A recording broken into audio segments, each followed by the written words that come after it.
was a temptation to keep Tricky on as a permanent guest, but I knew Mrs. Pumphrey was suffering and after a fortnight felt compelled to phone and tell her that the little dog had recovered and was awaiting collection.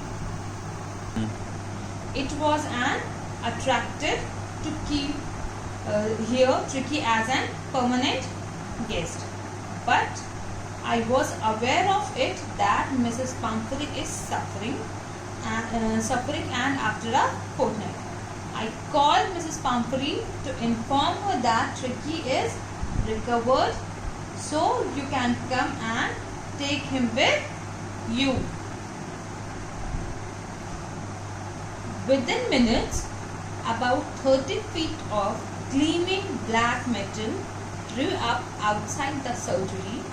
The chauffeur opened the door and I could just make out the figure of Mrs. Pumphrey, almost lost in the interior. Her hands were tightly clasped in front of her. Her lips trembled. "Oh, Mr. Harriet, do tell me the truth.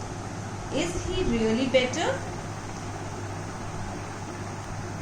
Within few minutes, within some time, after about 30 feet of gleaming black metal came outside the surgery. The chauffeur opened the door of the car and I just got that she must be Mrs. Pumphrey.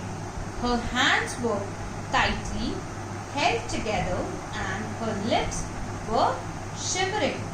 "Oh, Mr. Harriet, please tell me the truth. Is Tricky really better?"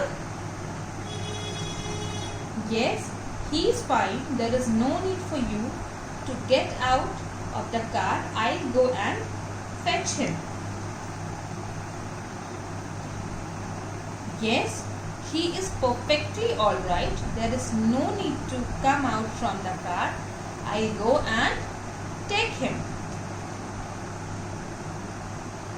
I walked through the house into the garden.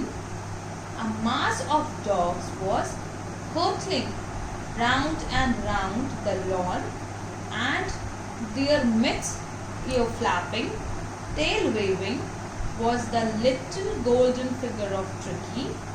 In 2 weeks he had been transformed into a fleet, hard-muscled animal. He was keeping up well with the pack stretching out in great bounds, his chest almost brushing the ground. I was walking for garden through the house. A crowd of dogs was hurtling. A crowd of dogs were running speedily and round the lawn, and between them, fluttering ears, waving tail, there was a small pet of golden color, that is Tricky. In these 2 weeks, he had totally converted into a flexible, hard-muscled animal.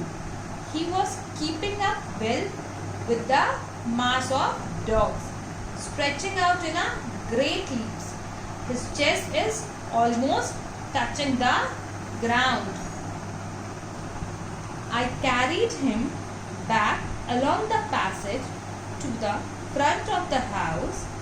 The chauffeur was still holding the car door open, and when Tricky saw his mistress, he took off from my arms in a tremendous leap and sailed into Mrs. Pumphrey's lap.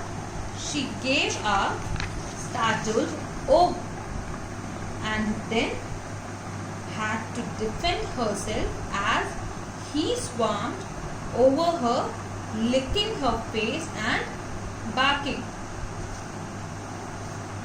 I carried him to the front of the house along with the trap. The chauffeur was still there, The chauffeur was still standing there to open the door of the car, and when Tricky saw his mistress, Mrs. Pumphrey, he jumped from my arms and sat on Mrs. Pumphrey's lap. Mrs. Pumphrey got shocked, and then she had to protect herself as Tricky rising like bees over her. Tricky was licking her face and started barking. During the excitement, I helped the chauffeur to bring out the beds, toys, cushions, coats and boats, none of which had been used. As the car moved away, Mrs. Pumphrey leaned out of the window. Tears shone in her eyes. Her lips trembled. During this excitement period, I helped the chauffeur to bring out the things which Mrs. Pumphrey gave to me for Tricky's, and none